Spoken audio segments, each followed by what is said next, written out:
Hola hermanos, ¿qué tal? ¿Cómo están? Bienvenidos sean todos a un episodio más de Apologética para la Calle en vivo. Jueves de Apologética. Bendición a todos los que se están incorporando. Muchas gracias por estar acompañándonos. Y tal como su nombre lo indica, hoy día vamos a estar revisando un tema bastante denso, bastante eh, que causa roce entre católico y no católico protestante, llamémosle, que es el primado de Pedro. ¿Ya?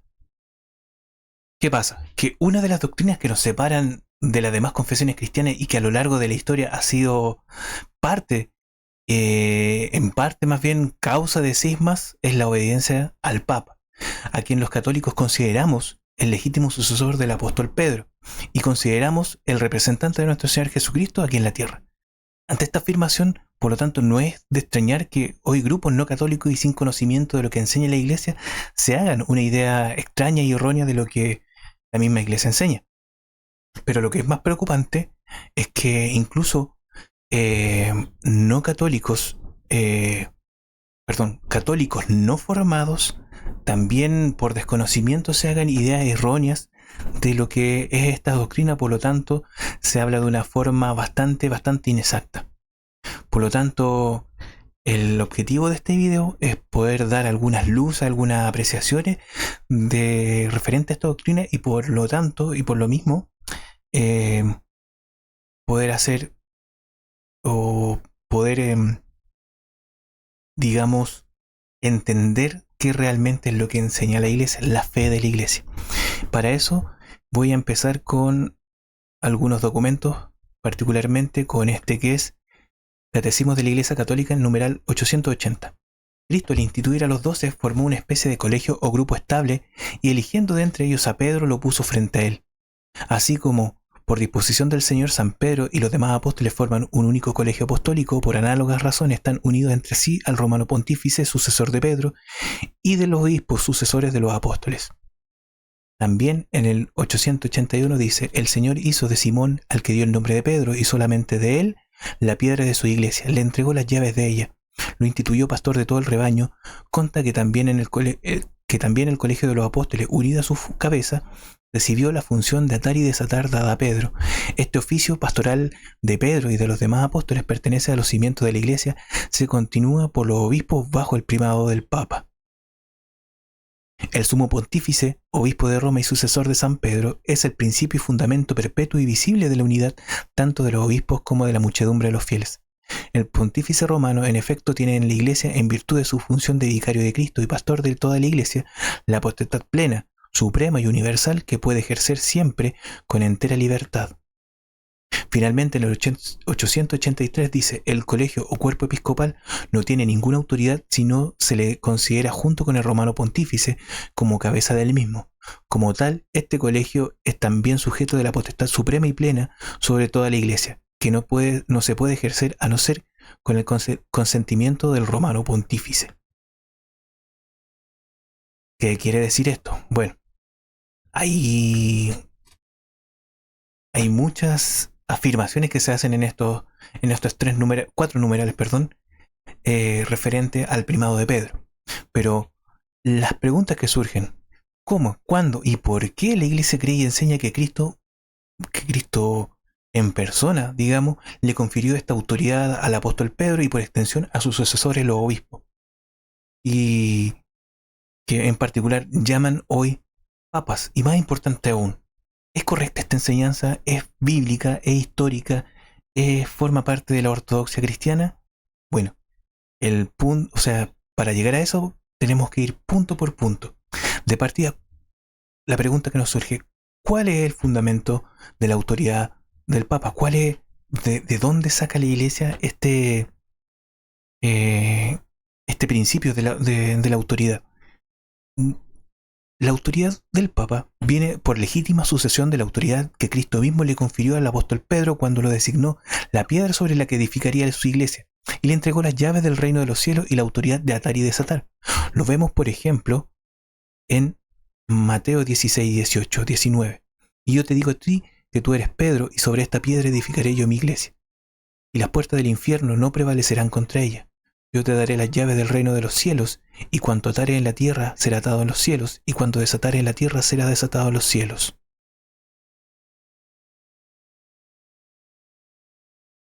¿Se dan cuenta entonces?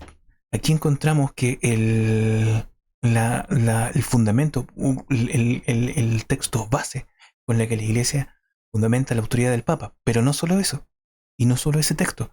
También encontramos que el apóstol Juan nos dice que es Jesús personalmente quien manda al apóstol Pedro a pastorear los corderos. O sea, es el propio Jesús quien le pide al apóstol ser el pastor de su iglesia. ¿Y eso dónde lo vemos?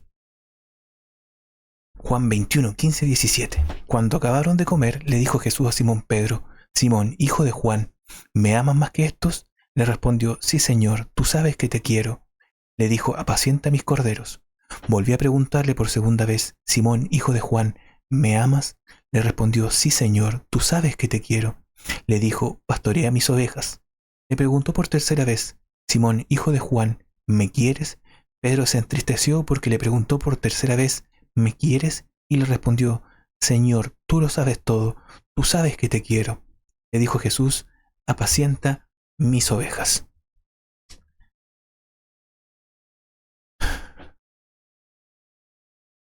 Aquí entonces tenemos dos puntos importantes.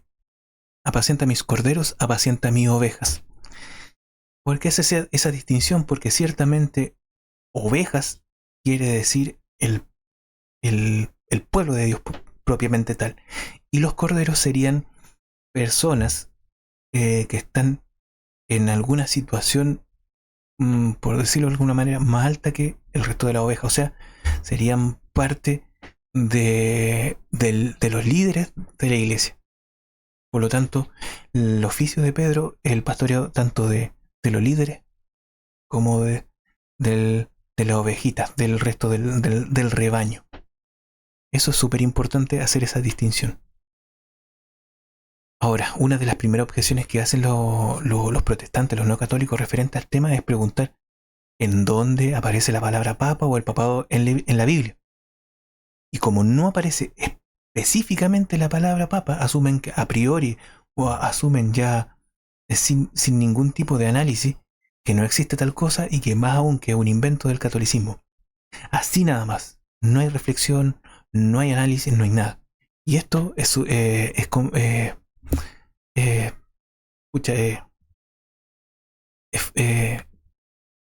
no, no da medida a diálogo, no da medida a ningún tipo de análisis. Porque tenemos que partir que no se encuentre la palabra expresamente expresada, valga la redundancia, no significa que el papado sea falso, ni que sea un invento del catolicismo, ya que hay conceptos que no aparecen expresados con un nombre particular y sin embargo son creídos por los cristianos. Tomemos por ejemplo el caso de la Trinidad, la Encarnación o la misma palabra Biblia. Pero eso no quiere decir que porque estas tres palabras no estén en las páginas de las escrituras son mentiras. Significa que en la escritura, como testimonio de la revelación divina, se encuentran verdades tanto implícitas como explícitas. Y sobre muchas de ellas, la comprensión que ha tenido el pueblo de Dios ha ido aumentando con el paso del tiempo. No es una cosa automática como piensan algunos. Es por tanto un error confundir en este sentido la doctrina con la terminología que la designa o que la conceptualiza. Esto porque la doctrina no depende del nombre que se le dé, sino que depende de aquello que pretende explicar. Algo parecido es lo que sucede, por ejemplo, con el tema de la transubstanciación, porque muchas veces los debates se dan vuelta en que porque no aparece la palabra transubstanciación en la Biblia, la transubstanciación no existe, siendo que el concepto es el relevante, no la palabra en sí.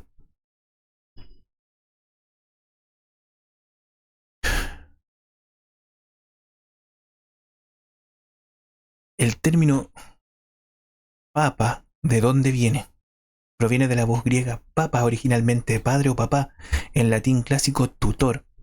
En el caso eclesiástico era usado antiguamente para referirse a los obispos del Asia Menor, y fue tomado como título por el obispo de Alejandría desde mediados del siglo III.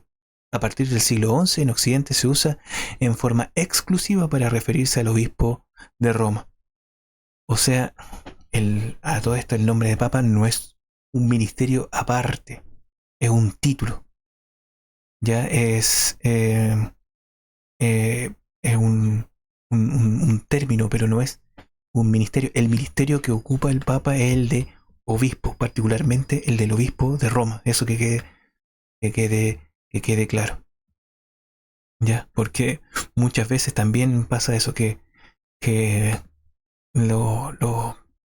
las discusiones se dan vuelta en que el papado no es un ministerio. Obviamente en sí no es un ministerio. El ministerio que ocupa el papa es el del obispo de Roma.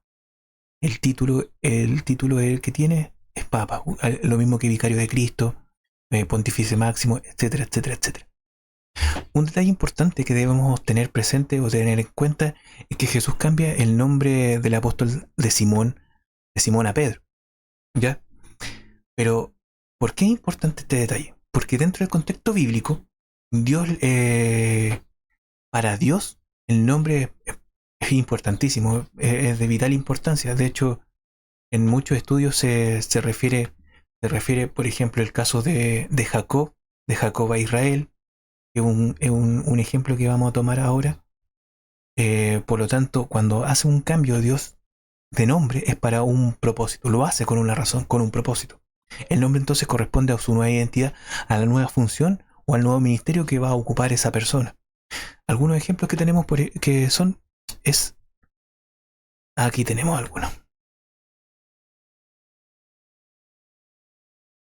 Cayó Abraham rostro a tierra y siguió diciéndole Yahvé, cuanto a mí, he aquí mi pacto contigo. Serás padre de una muchedumbre de pueblos y ya no te llamarás Abraham, sino Abraham, porque yo te haré padre de una muchedumbre de pueblos, te acrecentaré muy mucho y te daré pueblos y saldrán de ti reyes. ¿Qué pasa aquí? Que lo relevante es que Abraham, H87 en la concordancia Strong, significa padre enaltecido. Sin embargo, cuando Dios lo constituye padre de todos los pueblos, lo nombra Abraham. H85 en la concordancia Strong, que significa padre de multitudes.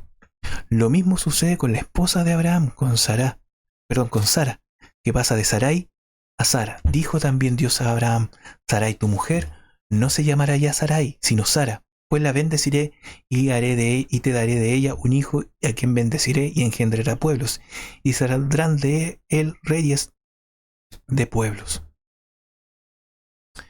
Un último ejemplo en el Antiguo Testamento sería el caso de Jacob, quien recibirá un nombre nuevo luego de luchar contra un ángel de Dios. Él le preguntó, ¿cuál es tu nombre? Jacob, contestó este. Y él le dijo, no te llamarás ya en adelante Jacob, sino Israel, pues has luchado con Dios y con hombres y has vencido.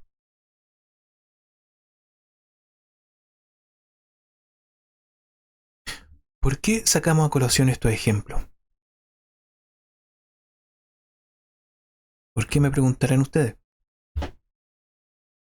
Porque con el apóstol Pedro sucede algo muy similar, si no es que lo mismo. Si nos fijamos en los evangelios, particularmente en el evangelio de Juan, Jesús le cambia el nombre de Simón a Pedro nada más conocerlo. Le condujo a Jesús que fijando en él la vista, dijo, tú eres Simón, el hijo de Juan, tú serás llamado Cefas, que quiere decir Pedro. Aquí es muy, muy, muy bonito lo que dice, porque Jesús mira fijamente a Pedro. En griego la palabra mirar fijamente significa, o se dice emblepó, o perdón, es emblepo, que literalmente significaría algo así como observar fijamente o discernir o fijar profundamente la mirada. Más o menos, esa es la idea. O sea, que cuando Jesús miró el interior de Simón Pedro, antes de cambiarle el nombre, lo mira en su interior, mira lo que es la interioridad o lo que es realmente Pedro en su interior. Mira fijamente a este apóstol. Ahora, nos podemos preguntar ¿por qué Pedro? ¿Cuál es el sentido de ese nombre? Según el diccionario Strong, Pedro, o más bien Petrus, ¿dónde está? ¿Dónde está? Petrus, que es el G4074, es un pedazo de roca, o sea, el masculino de la palabra Petra, que es una roca, un pedazo de roca. O sea, ambos términos se emparentan con el término arameo Cefas o Kefas. Perdón.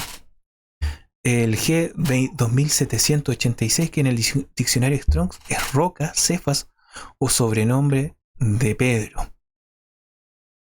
¿Ya? ¿Qué pasa aquí? Entonces, Dios a lo largo de la historia va cambiando los nombres de algunas personas para que estos lleven a cabo alguna tarea en particular, alguna misión, por lo que si a Simón Jesús le cambia el nombre al de Pedro, el cual significa piedra o roca, es por algo, no es porque sí, y el panorama de esto se aclara mucho más cuando lo comparamos, como dijimos, con el principio de que en Mateo 16, 18, 19 dice efectivamente que, Jes- que Jesús dice, edificaré yo mi iglesia y las puertas del infierno no prevalecerán sobre ella. ¿Se dan cuenta?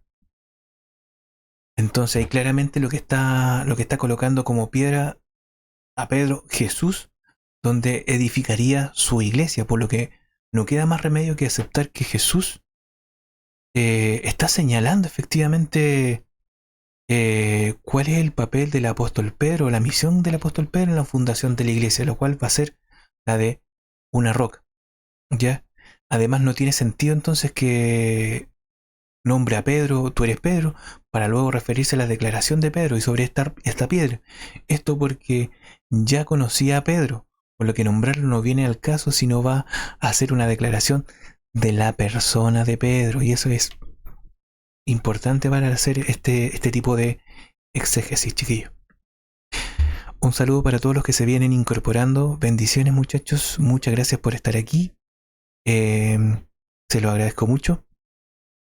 Eh, Espero que se esté escuchando bien. Espero que les sea de bendición este video. Ahora bien, alguien podría decir que aquí Jesús, en un par de capítulos más adelante, eh, les da también la autoridad a los apóstoles de atar y desatar. Por ejemplo, lo vemos. Y en verdad os digo, cuanto ataréis en la tierra será atado en el cielo, y cuanto desataréis en la tierra será desatado en el cielo. ¿Cachan que aquí hay algo importante? Porque si bien le está dando esa autoridad, a ninguno de ellos le está dando las llaves del reino. Eso es importante y eso lo vamos a revisar más adelante. ¿Por qué sucede eso?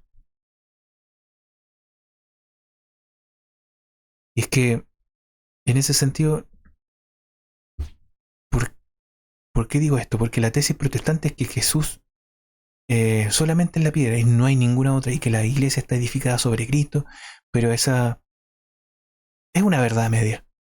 Si bien es cierto, Cristo es la piedra del ángulo que da firmeza a la estructura espiritual que es la iglesia, a la construcción misma. También es cierto que en la Biblia, en más de una ocasión, la metáfora de la piedra se utiliza no solo en Jesús, sino también eh, para otras personas, con la salvedad de que el sentido es distinto. Y el contexto de la metáfora también es distinto. El error protestante es asociar la imagen de la piedra de manera exclusiva a Jesús. ¿Y podemos probarlo con ejemplos? Me canso, chiquillo. Me canso con los ejemplos que hay. Por ejemplo, está este. Me equivoqué. Oídme vosotros los que seguís la justicia, los que buscáis a Yahvé. Considerad la roca que habéis sido tallados y la cantera de la que habéis sido sacados. ¿De quién se está refiriendo Isaías 51.1? Se está refiriendo a Abraham. Esa es la roca de la que fueron tallados y la cantera de la que fueron sacados. Tenemos otro ejemplo. En 1 Pedro 2.5.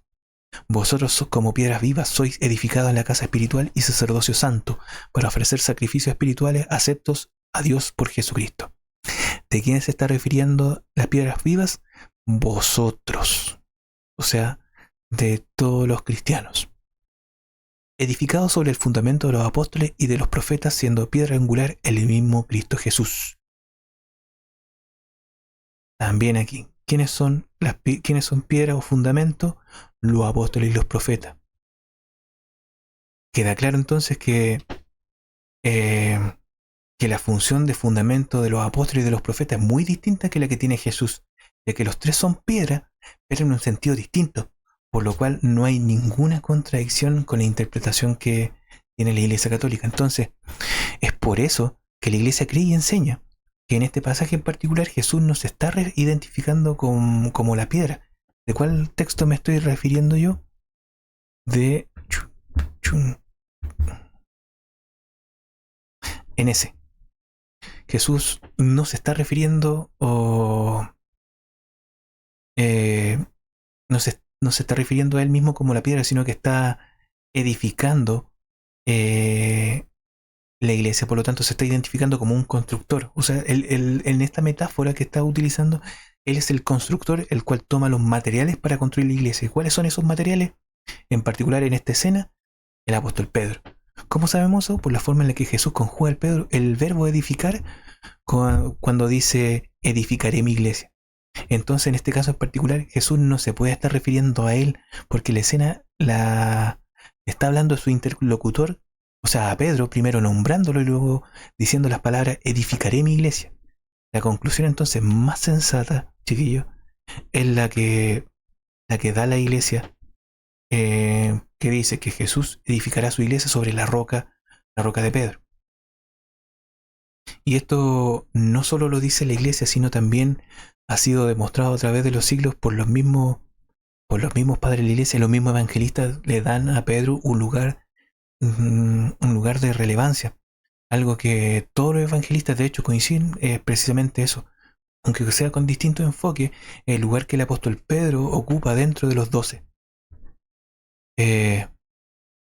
¿Por qué? Porque es siempre retratado como el vocero, el representante de los demás. El que pregunta por el significado de las palabras más difíciles, de las parábolas, perdón, más difíciles. El que quiere saber cuántas veces hay que perdonar a la persona que lo ofende, el que averigua la recompensa de lo que le espera de haber seguido a Jesús, el que confiesa que Jesús es el Mesías y el que pide caminar en la agua cuando ve a Jesús caminando también por el agua. Además, en todas las listas se refiere al apóstol Pedro como el primero. Aquí hay un claro ejemplo de eso. Disculpen, chicos, estamos con los problemas de estar... Ya. Los nombres de los 12 apóstoles son estos. El primero, Simón llamado Pedro, y Andrés su hermano, Santiago, el de Zebedeo, y Juan su hermano. ¿Qué es importante aquí? Que aquí se habla de el primero, pero no es un dato anecdótico, chiquillo, no es un dato porque sí, ya que Mateo utiliza en particular la palabra protos, que literalmente significa el primero, pero no el primero en un orden cardinal, sino en un orden de importancia. Por lo que los mismos evangelistas, en este caso Mateo, ven a Pedro el principal de los apóstoles de Jesús. Hay un lugar que ocupa Pedro de relevancia dentro de los 12. También en los hechos lo vemos que Pedro es el líder que propone un sustituto para Judas Iscariote cuando después de haber entregado a Jesús, decide quitarse la vida. Fue el que dijo el discurso de Pentecostés, fue el que realiza el primer milagro en la iglesia después de que Jesús asciende a los cielos, el que habla delante del Sanedrín cuando estos dirigentes religiosos quieren impedir la predicación del Evangelio, el que impone la primera sanción en la iglesia cuando disciplina a Ananías y Zafira, cuando hace este juicio contra ellos por haber hecho esta triquiñuela, este chanchullo, como se dice aquí en Chile, cuando vendieron su terreno y se guardaron un resto del dinero. También el llamado a predicar el evangelio a los no judíos, o sea, a los gentiles, en el caso de Cornelio. Y finalmente es Pedro el que establece las cartas del apóstol Pablo como escritura inspirada, el que dice que son escritura inspirada. Entonces vemos que el apóstol Pedro tenía ciertamente un lugar de importancia dentro del círculo de apóstoles, un lugar y misión que Cristo mismo le ha conferido. Pero no solo eso, Jesús le da también a los apóstoles el poder de atar y desatar lo que habíamos dicho anteriormente. Pero solo a Pedro le entrega las llaves del reino. Es a Pedro al que le da, le da esta, le entrega estas llaves particularmente a él. En ese sentido, Pedro, esta autoridad no es compartida por los demás apóstoles, sino solamente es para Pedro, para Pedro. ¿Por qué es importante el tema de las llaves? Porque en el reinado tanto de Judá como de Israel, y en los reinados antiguos también, no solo de Israel, del pueblo de Israel, sino también los otros pueblos, el rey tenía la máxima autoridad por ser obviamente una monarquía, pero tenía a su servicio un conjunto de ministros, de sirvientes, de personas a las que delegaba un poder, el poder de atar y desatar. Pero solo uno de ellos tenía la autoridad total después del rey, o sea, el segundo a bordo, como se diría. Y este veía los asuntos del palacio y del reino también, y es el llamado el mayordomo, y es quien el rey le confía las llaves. Tenemos, por ejemplo, en el Antiguo Testamento el caso de José. Halló pues José gracia a los ojos de su señor y le servía a él. Hízole mayordomo de su casa y puso en su mano todo lo cuanto tenía. Bendijo Yahvé por José la casa de Putifar y derramó Yahvé su bendición sobre todo cuanto tenía en su casa, en casa y en el campo. Pero el ejemplo más, o el paralelo más impresionante, es el que aparece en Isaías 2, 19, 21. Aquí hay un paralelo muy interesante entre lo que es el rey, la llave y el mayordomo, y Jesús, llaves y Pedro.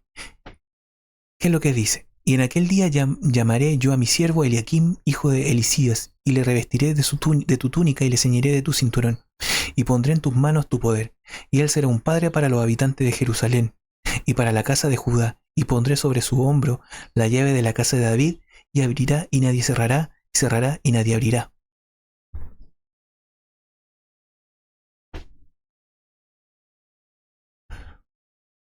Lo significativo, sí, lo significativo de este pasaje es que refleja perfectamente lo que significaba tener las llaves, que implicaba, que implicaba tener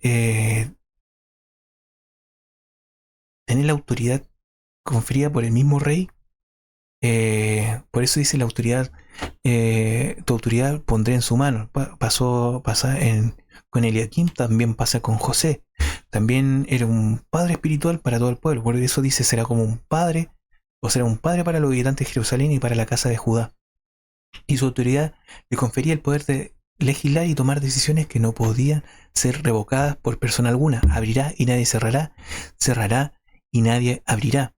Entonces, para los judíos y para los apóstoles, como vemos, que eran conocedores de la figura del mayordomo, no les resultaba algo descabellado este poder que conferían las llaves. No era difícil de entender. Todos entendieron que Pedro, y especialmente la función de Pedro, es clara: el mayordomo del reino de Dios. Por eso el cambio de nombre y la entrega de las llaves.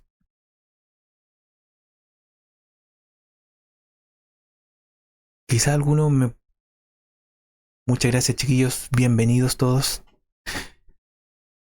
Puede pasar que ya para este punto hemos ido probando lo que es la mayordomía, el origen del término papa, que no necesariamente esta forma expresa en la Biblia, pero sí el concepto, sí está, la idea, la doctrina. Ya vimos entonces como el nombre de Simón, que ahora pasó a Pedro, tiene un significado concreto: el líder de los apóstoles y en definitiva el líder de la iglesia, en virtud de la autoridad que el mismo Jesús le confirió al apóstol. Pero ¿de dónde ahora saca la idea la Iglesia Católica de que Pedro fue obispo, o particularmente no solo obispo, sino que fue el obispo de Roma, ni más ni menos? La Biblia no nos da en estricto rigor, hay que ser justo, no nos da citas textuales sobre esto. No hay algo que diga Pedro estuvo en Roma, no hay algo así. Sin embargo, hay que tener en cuenta que eso pasa porque simplemente no era el objetivo del autor sagrado el darnos esa información. Podemos, en definitiva, igualmente obtener ciertos datos que en conjunto nos apuntan a que efectivamente el apóstol estuvo en Roma. ¿Cuáles son estos? Tenemos, por ejemplo, las cartas del apóstol Pablo. Dame un segundito. El saludo es de mi mano, Pablo, acordado de mis cadenas, la gracia sea con vosotros. ¿Qué significa esto? El apóstol Pablo escribe esta carta a los colosenses alrededor del año 62, estando preso en Roma. Y este mismo Pablo, déjenme buscar, aquí está, este mismo Pablo, que escribe un poquito más arriba, que escribe lo siguiente. Os saluda Aristarco, mi compañero de cautiverio. Ven que está hablando de que está preso. Y Marcos, primo hermano de Bernabé, acerca del cual habéis recibido algunos avisos, si llega a vosotros, acogedle. ¿Por qué es importante esta mención? Porque el apóstol Pedro escribe su primera carta desde el lugar donde estaba Marcos. Os saluda la iglesia de Babilonia, partícipe de vuestra elección, y Marcos, mi hijo. Entonces tenemos que Pedro se encontraba con Marcos alrededor de la misma fecha en la que el apóstol Pablo se encuentra preso en Roma. Y más aún, el mismo Pedro indica que se encuentra en Babilonia.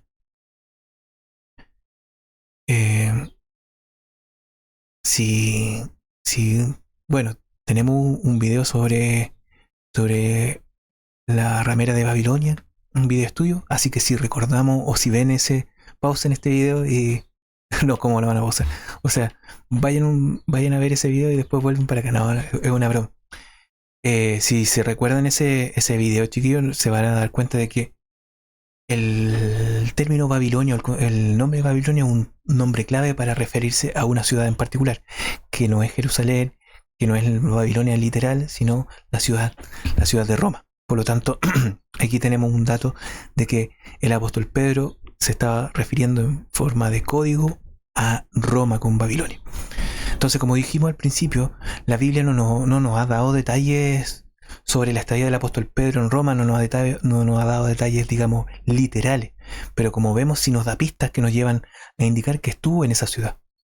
Lo que respecta en este caso a las funciones que tuvo en esa ciudad, nos dice el mismo Pedro que fue presbítero, o sea, un sacerdote. Y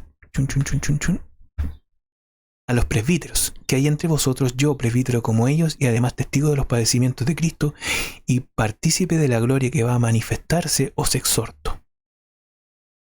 Cuando Pedro se refiere a sí mismo como presbítero, ahora no se está desligando de que no sea obispo, o sea, no está diciendo que no es un obispo, sino que está puntualizando su ministerio como sacerdote.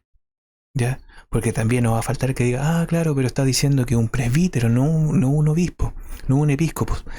Pero hay que recordar que el presbítero, el paso del presbítero siguiente es el del obispado.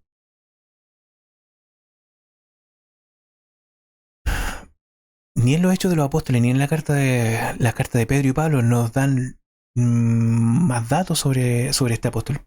Pero eso significará acaso que no existen más datos del apóstol que estuvo en Roma. Tenemos testimonio de los padres de la iglesia referente a eso.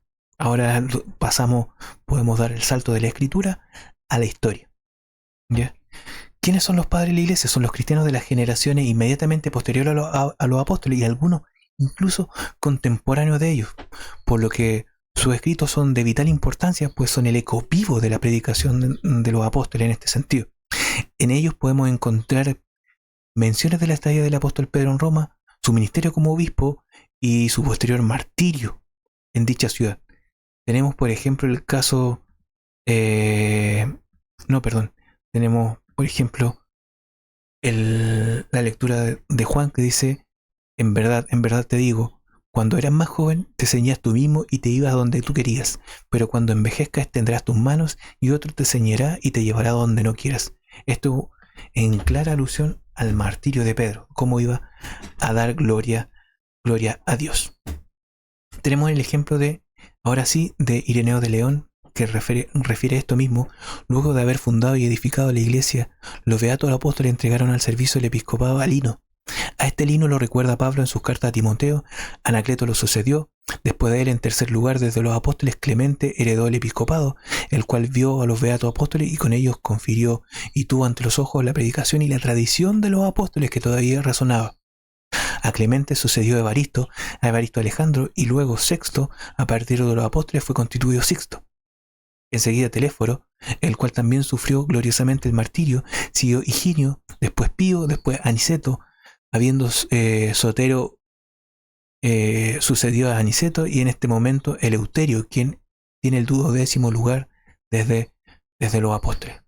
Se refiere a Eleuterio como el papa que estaba ocupando la sede de Pedro al momento en que Ireneo de León está escribiendo contra las herejías. Entonces ya tenemos un testimonio temprano de quien fue el primer sucesor del apóstol Pedro. Y no solo eso, sino que además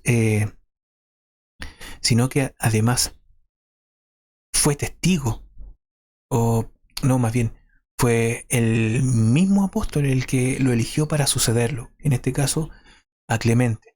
Según algunas referencias, parece que Lino empezó a ejercer su cargo incluso antes de morir Pedro. Esto pudiera ser cierto, teniendo en cuenta que tanto Pedro como Pablo estuvieron encarcelados antes de ser finalmente ejecutados.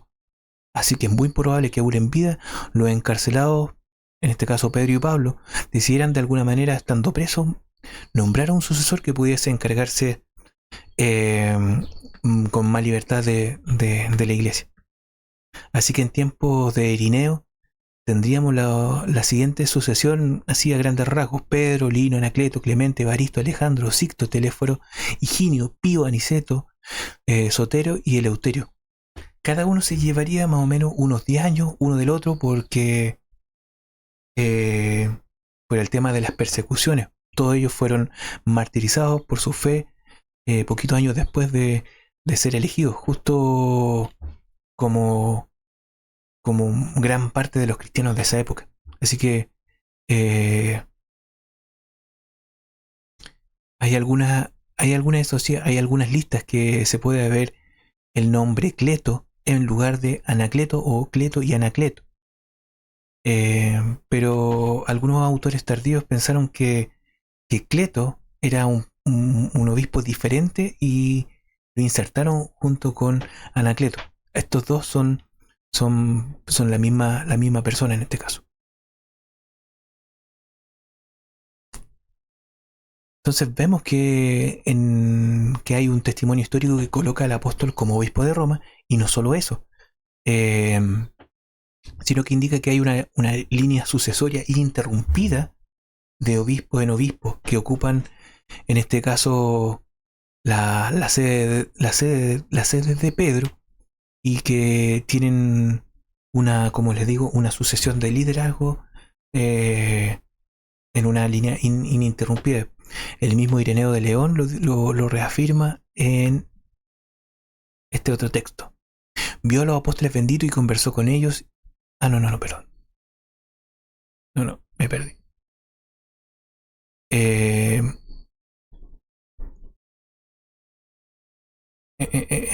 Bueno, esto ¿a qué se refiere? Se refiere: vio a los apóstoles benditos y conversó con ellos, y que aún le sonaba en su oído la predicación de los apóstoles, y tenía su tradición ante sus ojos, y no era él solo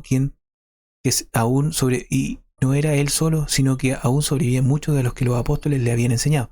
¿A quién se está refiriendo esta cita? Se está refiriendo al Clemente de Roma, este mismo Clemente que tenemos este testimonio de Ireneo. Tenemos también un testimonio de él mismo, ya que conservamos escritos de él directo.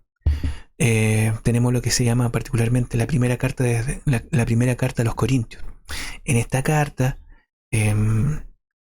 Clemente Romano se está dirigiendo a la comunidad de Corinto, que para esa época estaban metidos en un tema, en un conflicto, porque habían depuesto ilegítimamente a su líder, a sus presbíteros, claro, bien digo, a sus presbíteros, y habían colocado otros eh, a su pinta, por decirlo de alguna manera, al gusto de ellos. Por lo tanto, Clemente los llama a orden. ¿Y cómo los llama a orden? De la siguiente manera. Y nuestros apóstoles sabían por nuestro Señor Jesucristo que habría contienda sobre el nombramiento del cargo de obispo, por cuya causa, habiendo recibido conocimiento completo de antemano, designaron a las personas mencionadas y después proveyeron a continuación que si éstas durmieran, otros hombres aprobados les sucedieran en su servicio.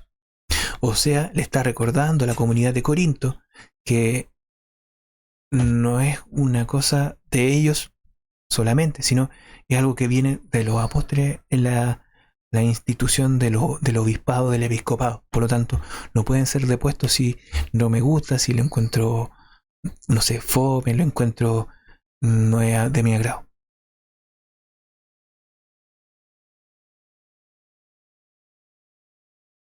Antes de comenzar, o antes de seguir más bien con el tema de los padres apostólicos, quiero hacer notar que hay algo que el artículo en cuestión debe ser mencionado.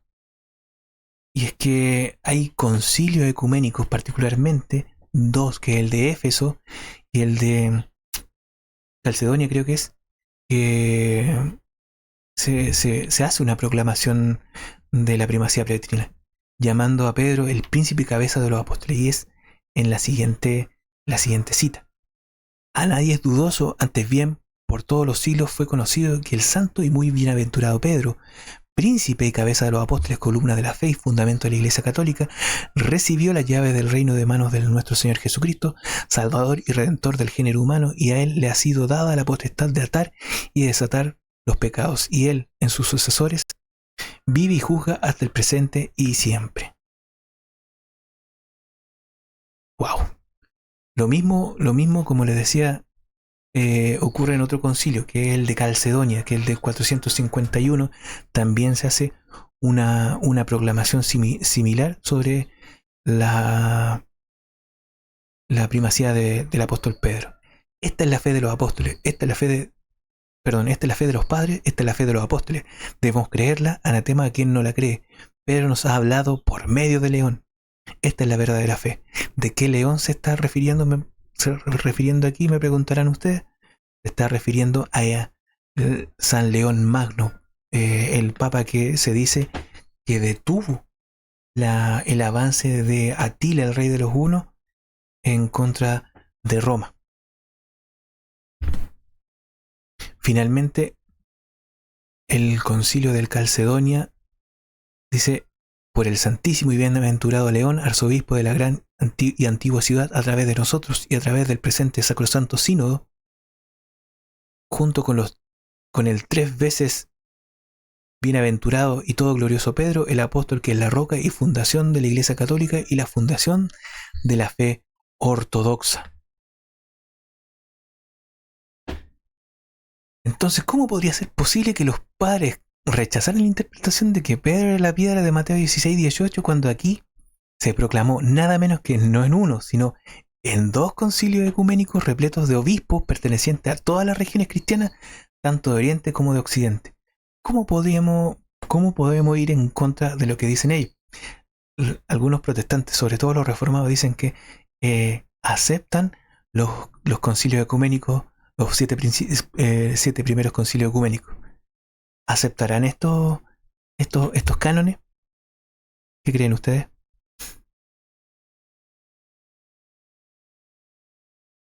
¿Qué creen ustedes, chiquillos, los que están presentes en el chat? Les doy las gracias, chiquillos, por ir sumándose. Espero que les guste este video. Está un poco denso, hay harta data, pero creo que es importante que vayamos reflexionando sobre todos estos temas. Ya vimos lo que dice en este caso San Ireneo de León, un obispo de Roma, o sea, y un obispo de Roma, quiero decir. Ireneo no fue obispo de Roma, sino Clemente Romano, que fue puntualmente el 4.º obispo en línea de sucesión. Y voy a darle un dato curioso, que no sé si sea tan relevante. Acá en Chile están las reliquias de un mártir que se llama Clemente. Por mucho tiempo se pensaba que era este Clemente. Había un error. Se decía que era un papa, pero no, en realidad era otro Clemente. Sin duda era un cristiano de los primeros 4 siglos que murió en las persecuciones y tenía su nombre Clemente. Ahora bien, quiero citar a otro gran padre apostólico, padre de la iglesia, que fue San Ignacio de Antioquía, discípulo del apóstol Pedro y del apóstol Pablo, ni más ni menos. Fue el segundo obispo de Antioquía y mártir durante el reinado de Trajano, de este emperador romano, que recibiría la corona del martirio aproximadamente en el año 107 después de Cristo. Cuando fue condenado a muerte, se le ordenó que se trasladase desde Siria a Roma. Por lo tanto, en el camino fue redactando unas cartas, ya a modo de despedida, a modo de exhortación. Fueron 7 cartas que fueron dedicadas a la iglesia de Éfeso, la de Magnesia, la de Trale, la de Filadelfia, a la de Esmirna, a la de Roma y también una carta en particular a Policarpo de Esmirna, un amigo suyo y su pupilo, por decirlo de alguna manera. ¿Qué tenemos de él? De Ignacio de Antioquía. Tenemos lo siguiente. Ignacio, por sobrenombre, portador de Dios, a la iglesia que alcanzó misericordia en la magnificencia del Padre Altísimo y de Jesucristo su único Hijo, la que es amada y está iluminada por la voluntad de aquel que ha querido todas las cosas que existen, según la fe y la caridad de Jesucristo nuestro Señor. O sea, Jesucristo Dios nuestro. Iglesia además que preside en la capital del territorio de los romanos, digna ella de Dios, digna de todo decoro, digna de toda bienaventuranza, digna de toda alabanza, digna de alcanzar cuanto desee, digna de toda santidad, puesta a la cabeza de la caridad, puesta a la cabeza de la caridad, seguidora que es de la ley de Cristo y adornada con el nombre de Dios, mi saludo en el nombre de Jesucristo, Hijo del Padre.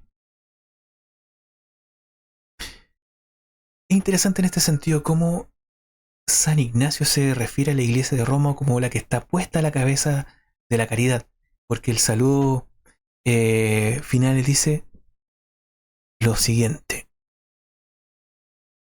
acordado en vuestras oraciones de la iglesia de Siria, que tiene ahora en lugar de mí por pastor a Dios. ¿Por qué? Porque él estaba pronto a morir. Solo Jesucristo y vuestra caridad harán con ella oficio de obispo. ¿Qué es lo interesante aquí? Que en ninguna otra carta, a ninguna otra iglesia, sino a la de Roma, pide el cuidado de la iglesia a la que él tenía a su cuidado, o sea, de la cual él era obispo, la de Siria. ¿Ya? Por eso es importante, no hay a ninguna otra, sino a la iglesia de Roma a la que le hace esta petición. Hemos visto que la primera lista de papas conservada nos viene por la pluma del obispo Ireneo de León. Y también aquí está lo que habíamos visto anteriormente. Es que es frecuente leer escritos que utilizan la lista de Ireneo como prueba de que Pedro no estuvo en Roma, no fue el primer papa. ¿Por qué? Porque en esta lista no se menciona Ireneo, o sea, no se menciona Ireneo, perdón, no se menciona Pedro, sino que se empieza por Lino. Pero hay un detalle importante, si leemos con atención, en el extracto anterior, según Ireneo, los obispos de Roma son sucesores de Pedro y de Pablo y además, por vía de Pedro, los líderes de la Iglesia Universal, caudillos de los fieles de cualquier lugar. Hubiera sido mejor las personas, los críticos o los que lanzan este argumento tratando, entre comillas, de refutar el primado de Pedro, no utilizar ese argumento. Vemos que los apóstoles entregaron el episcopado a Lino, así que Lino parece un sucesor, pero ¿cómo les explico? No es el primero de un estirpe como ellos insinúan. O sea, vemos que Lino aparece como un sucesor, no como el iniciador. Eso es súper importante. Lo que ninguno de estos, de los críticos o los que lanzan este contraargumento, nos citan el texto completo, el texto, perdón, que antecede la lista. Y es que he puesto aquí. Pero como sería demasiado largo enumerar las sucesiones de todas las iglesias en este volumen, indicaremos sobre todo las de las más antiguas y de todos conocidas, la de la iglesia fundada y constituida en Roma por los dos gloriosos apóstoles Pedro y Pablo.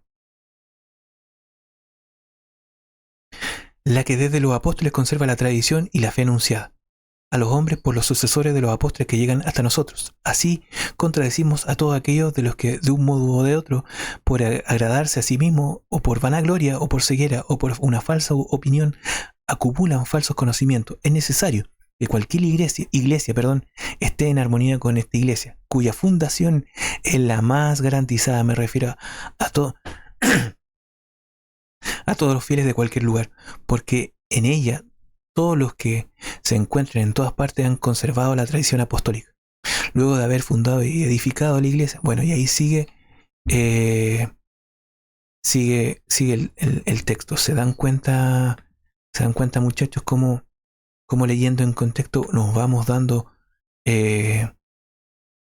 nos va quedando claro a lo que se está refiriendo Ireneo de León, que en este caso Lino está recibiendo de los apóstoles, particular de Pedro, la sucesión. ¿Qué tal, chicos? ¿Está gustando el video? ¿Les parece bien? O sea, ¿les parece bien explicado? ¿Hay algo que no le esté quedando del todo claro? Bendiciones, muchachos. Bendiciones a todos. Muchas gracias. A todos, a todas. A todas no. A todas no. No, pero... bueno, el Clemente del que nos habla San Ireneo de León y que mencionamos hace un momento, al intervenir en la disputa de los corintios, dice lo siguiente, y eso es súper importante para ver en lo que es la jurisdicción, o de la iglesia de Dios que habita como forastera en Roma a la iglesia de Dios que habita como forastera en Corinto, a causa de las repentinas y sucesivas calamidades y tribulaciones que nos han sobrevenido. Creemos, hermanos, haber vuelto algo tardíamente nuestra atención a los asuntos discutidos entre vosotros. Nos referimos, carísimos, a la sedición extraña y ajena a los elegidos de Dios, abominable, sacrílega, que unos cuantos sujetos, gente arrojada y arrogante, han encendido hasta el punto tal de insensatez que vuestro nombre venerable y celebradísimo y digno de amor de todos los hombres ha venido a ser gravemente ultrajado. Duras palabras, bastante duras. Pero ¿qué es lo interesante de este texto? La frase creemos, hermanos, haber vuelto algo tardíamente nuestra atención a los asuntos discutidos entre vosotros. ¿Por qué? Porque denota una preocupación más que anecdótica, más que un parabién, más que unos buenos deseos, sino que ya en el primer siglo un obispo de Roma hace una llamada a la reconciliación y al comenzar lo hace con esta frase, y esta lo tenemos en un escrito de puño y letra del mismo Clemente. Y nos queda mucho más claro cuando lo leemos de esta forma. Mas si alguno desobedecieran las amonestaciones que por nuestro medio os ha dirigido él, o sea, Dios mismo, sepan que se harán reos de no pequeño pecado y se exponen a grave peligro, mas nosotros seremos inocentes de este pecado. Es evidente entonces que Clemente se sentía con la autoridad de llamar a orden a una comunidad que no estaba dentro de sus límites regionales, por decirlo de alguna manera, y de lo que las consecuencias de pasar de sus indicaciones traerían consecuencias espirituales serias para la comunidad. Entonces, ¿qué es esto sino un primado de jurisdicción? No es solamente un obispo X hablándole a una comunidad X. Todavía en el siglo II tenemos el caso de otro padre, perdón, no un escritor, un padre de la iglesia. ¿Por qué? Porque en un punto dado de su vida, esta persona, este apologeta cristiano del segundo siglo, Tertuliano me estoy refiriendo, cayó dentro de la herejía del montanismo, se hizo montanista y modificó por lo mismo, muchas de sus creencias. Pero veamos lo que opina del obispo de Roma cuando aún pertenecía a la ortodoxia. En su libro... Disculpen, disculpen chicos. Denme un segundito.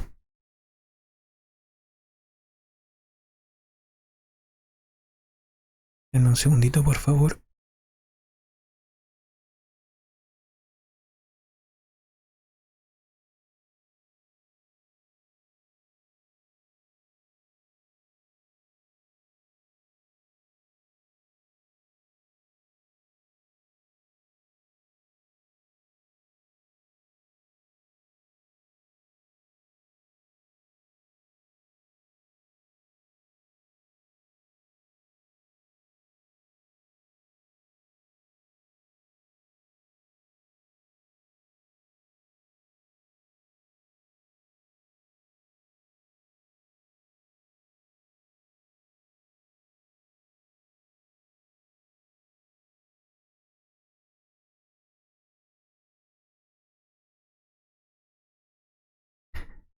¿En qué está? Ah, sí. Es este texto. Pero si te encuentras cerca de Italia, tienes Roma, de quien también para nosotros está pronta la autoridad de los apóstoles. Que feliz es esta iglesia a la que los apóstoles dieron con su sangre toda la doctrina, donde Pedro es igualado a la pasión del Señor, o sea, la crucifixión, donde Pablo es coronado con la muerte de Juan el Bautista, o sea, decapitado, donde el apóstol Juan, después que echado en aceite ruciente, no sufrió ningún daño, o sea, aceite hirviendo, y es relegado a una isla, o sea, a esta colonia penal llamada Patmos, donde pasaría gran parte de su vida, donde escribiría el Apocalipsis. Otra cita al respecto es la que sigue, que es de Prescripciones 22. Pedro es llamado a la piedra en la que la iglesia será construida, quien también obtuvo las llaves del reino de los cielos.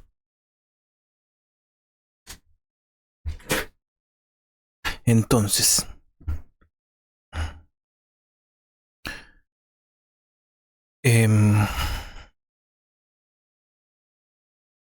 como vemos, Tertuliano se adscribe a la interpretación católica. Sin embargo, cuando Tertuliano, una vez que cae en la herejía apostata y se hace discípulo de Montano, se vio incapaz de mantener esta idea que se ve aquí. Ya, pues, o Roma tenía razón o Montano tenía razón, pero no podían estar los dos en lo correcto. Por lo tanto, no tenía más remedio que defender lo que había defendido, o sea, defender ahora lo que era contrario a lo que había defendido anteriormente. Los seguidores entonces de Montano eran muy rigoristas y decían que los pecados de adulterio no podían ser perdonados, tampoco los de fornicación. Por lo tanto, Tertuliano se ve que tuvo un choque con algún obispo que afirmaba que él y todos los obispos en comunión con el obispo de Roma podían perdonar ese pecado y cualquier otro. Pues Pedro había recibido las llaves del reino para atar y desatar, y esas llaves habían pasado sus sucesores en Roma en este caso. ¿Ya? Entonces estos sucesores podían perdonar estos pecados, pues estaban estos obispos en comunión con él. Sin embargo, cuando abraza la herejía montana, tiene que decirlo de esta manera. Sí, porque el Señor dijo a Pedro: edificaré mi iglesia sobre esta piedra, te he dado las llaves del reino de los cielos. O también todo lo que atares o desatares en la tierra será atado o desatado en el cielo. ¿Presumes que el poder de atar y desatar ha llegado hasta ti? Eh, es decir, a toda la iglesia que esté en comunión con Pedro.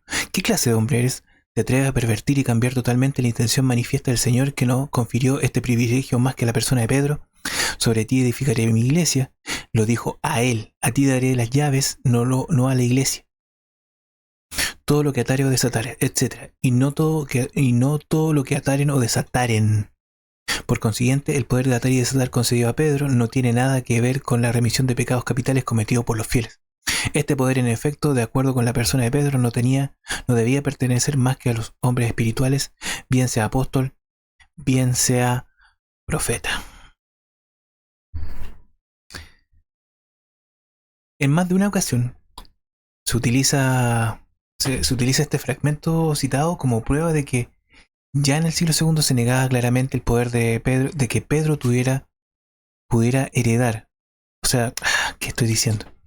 Se negaba claramente que el poder de Pedro se pudiera heredar, más bien. Aunque para ello tienen que silenciar los anteriores escritos citados. ¿Se dan cuenta? Al contrario, en Tertuliano vemos algo que claramente conocemos y entendemos los católicos. Que cuando un cristiano dentro de la ortodoxia defiende la creencia de que los papas son herederos del primario de Pedro, eso es conocido y sabido por toda la ortodoxia. Y es cuando se vuelve hereje es que defiende una postura contraria. San Cipriano de Cartago, en este caso, campeón de la ortodoxia, escribe lo siguiente alrededor del año 200 después de Cristo. No, eso no.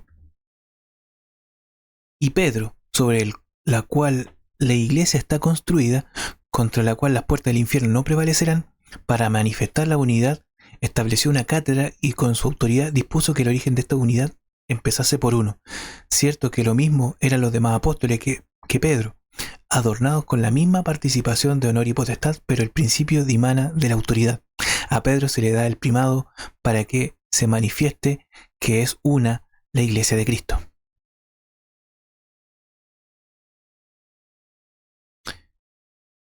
Hay otra cita que es del mismo San Cipriano y el Señor también en el Evangelio, cuando los discípulos lo abandonaron mientras él hablaba, tornándose hacia los 12, dijo, ¿también vosotros os iréis?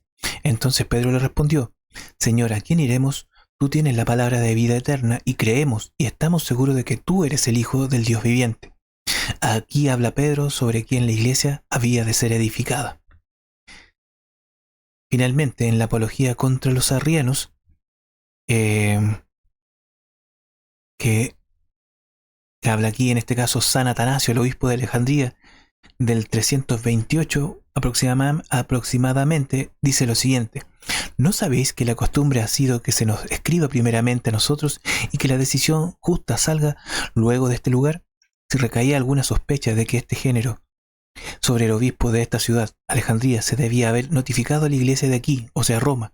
Ahora bien, no obstante no haber cumplido con nosotros y después de haber actuado por propia autoridad como les place, quienes ahora obtienen nuestro apoyo en sus decisiones, a pesar de que nosotros nunca les hayamos condenado a Atanasio, ¿no es esto lo que ordenan las instituciones de Pablo ni las tradiciones de los padres?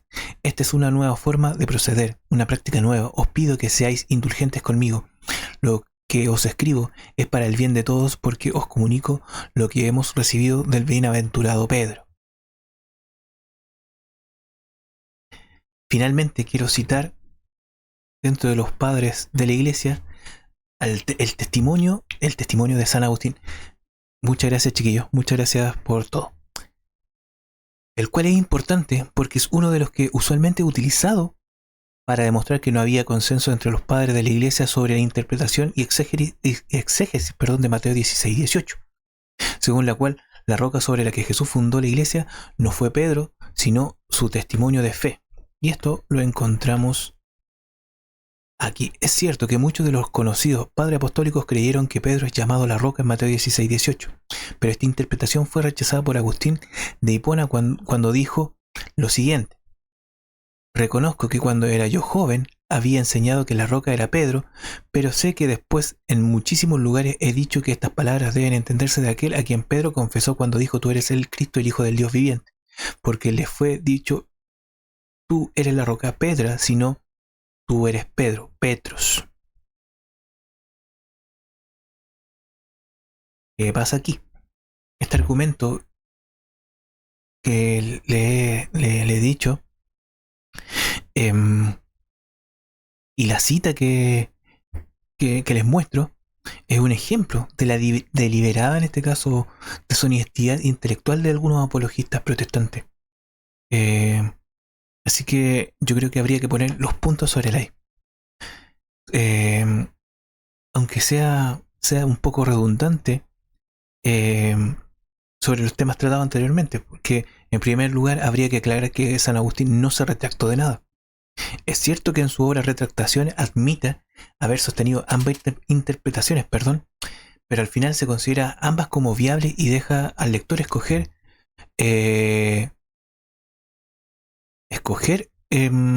la interpretación que considera más probable. Y es más, esta cita que se utiliza está incompleta, está mutilada y está parafraseada, porque la cita de San Agustín es la que sigue. Escribí también en esta época de mi sacerdocio contra una carta de Donato, que fue en Cartago el segundo obispo de la secta de Donato después de Mayo Riño. En esta carta él manifiesta que hay que creer en el bautismo de Cristo existe solamente en su comunión, que hay que creer que el bautismo de Cristo existe solamente en su comunión, a lo que yo me opongo en este libro. Aquí dije, en algún lugar a propósito del apóstol Pedro, que en él, como en la piedra está fundada la iglesia, sentido que muchos cantan con los versos del Beatísimo Ambrosio, cuando dice que del canto del gallo, al cantar el gallo, él, piedra de la iglesia, llora su pecado, pero recuerdo haber expuesto después muchísimas veces aquello que dijo el Señor: tú eres Pedro, y sobre esta piedra edificaré mi iglesia.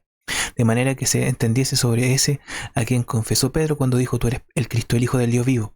Como si Pedro, así llamado por esa piedra, representara a la persona de la iglesia que edificada sobre esa piedra, y que recibió las llaves del reino de los cielos, porque no se le dijo: tú eres la piedra, sino tú eres Pedro. Puesto que la piedra era Cristo, a quien confesó Simón, así como lo confiesa toda la iglesia, y fue llamado Pedro. De entre estas dos sentencias, que el lector elija la más probable.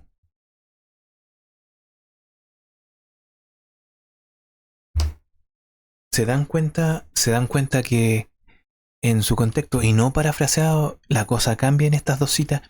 En el texto no se dice nada que sostenía una interpretación en su juventud y luego cambió de opinión. Simplemente sostiene que ya siendo sacerdote sostuvo una, y admite luego que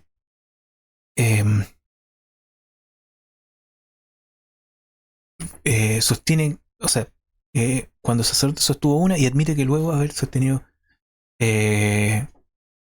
la otra también.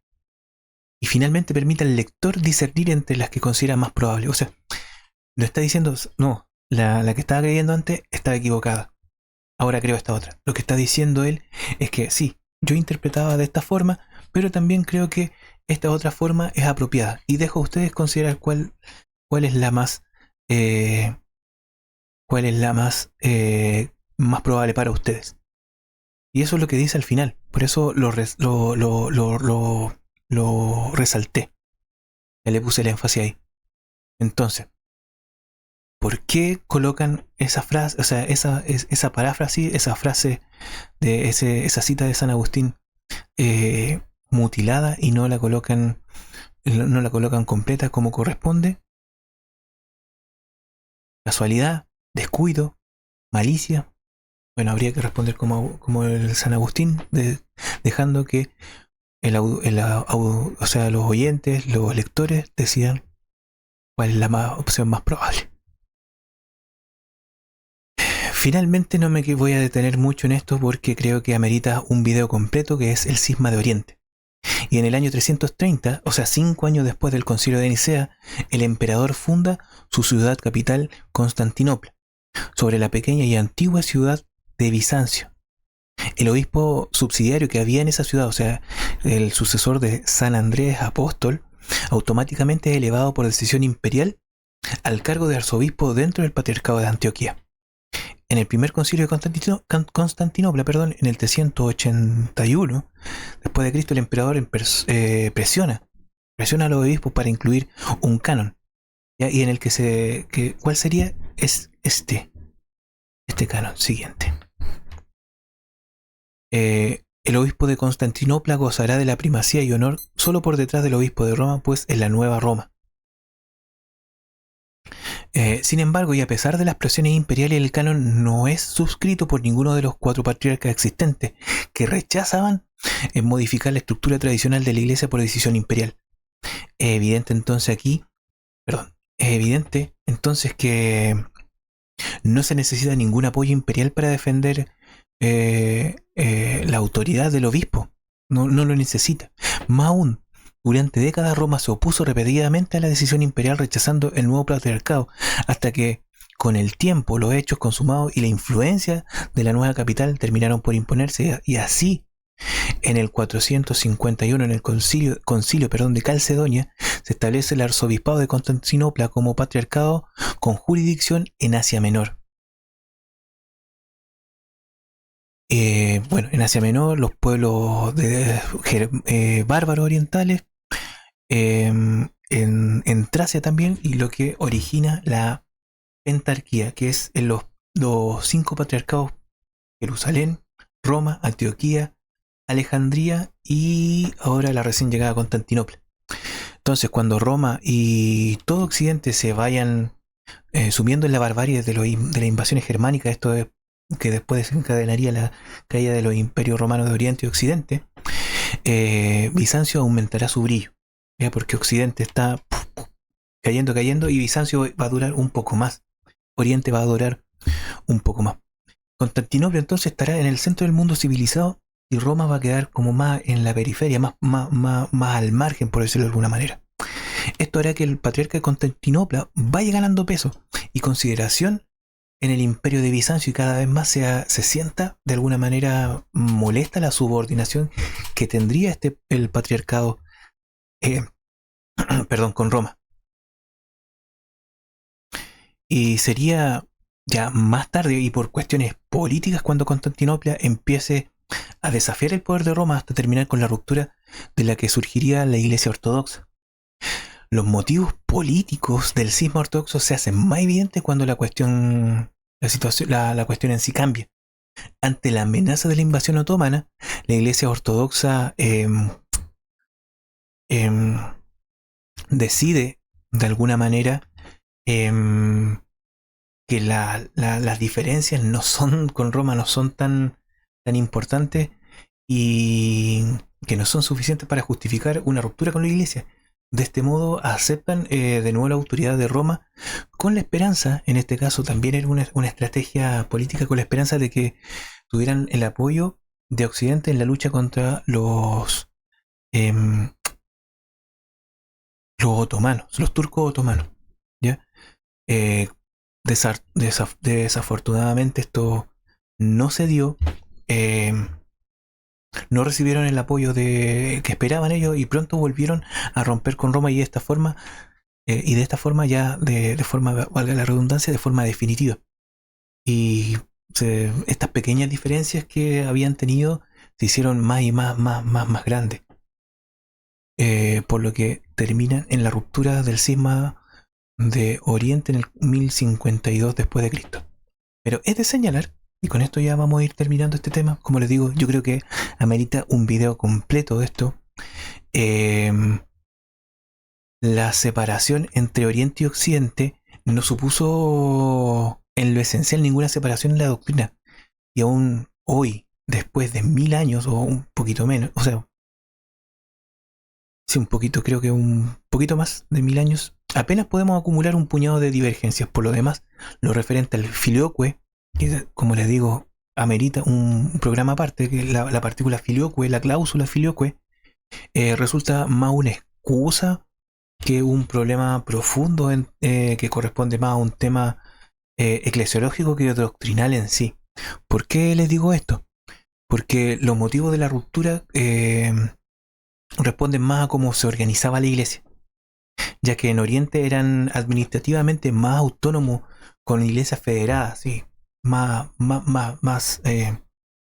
segregadas las iglesias, por así decirlo, como herederos de los griegos. Pues los griegos tenían esto que eran las ciudades-estado, por lo tanto tenían también dentro de su cultura este modo de proceder administrativamente hablando. Y en Occidente respondía más a una organización vertical, por lo tanto eh, el reconocimiento de una jerarquía y un primado de jurisdicción pues siempre reconocido por la totalidad de la cristiandad y solo se desafió en contadas ocasiones por herejes.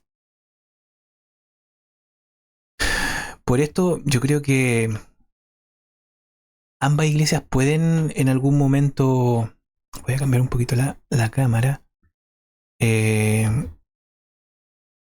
pueden considerarse herederas de la verdadera iglesia porque ambas tienen sucesión apostólica.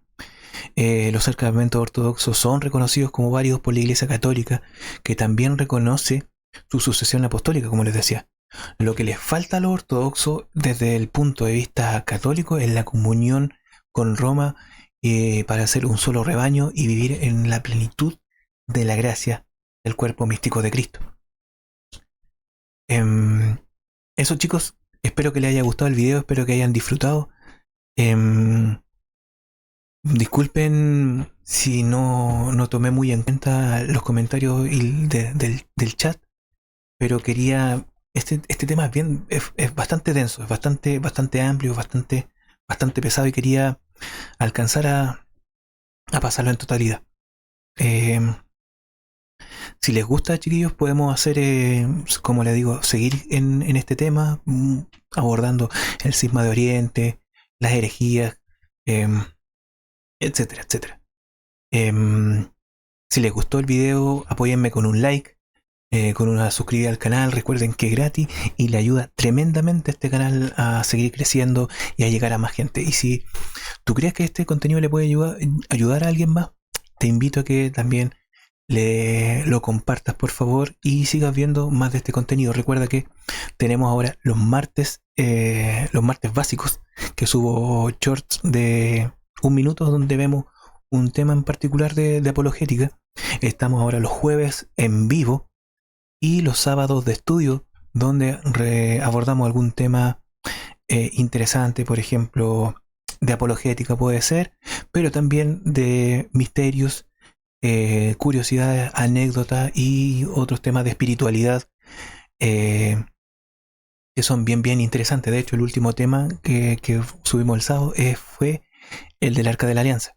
Y el próximo sábado, spoiler, es la relación entre Galileo Galilei y la iglesia. Fue juzgado, fue ejecutado, fue encarcelado, fue quemado en la hoguera. ¿Qué dicen ustedes? ¿Qué dice el chat? ¿Qué dicen los comentarios? Bueno, si quieren saber, véanlo en el video de este sábado, chicos. Sin más, los quiero caleta. Aquí en Chile caleta significa mucho, así que los quiero caleta, chicos. Que Dios los rebendiga siempre. Y nada, nos estamos viendo en la próxima entrega de Apologética para la Calle. Eso. Y que viva Cristo Rey.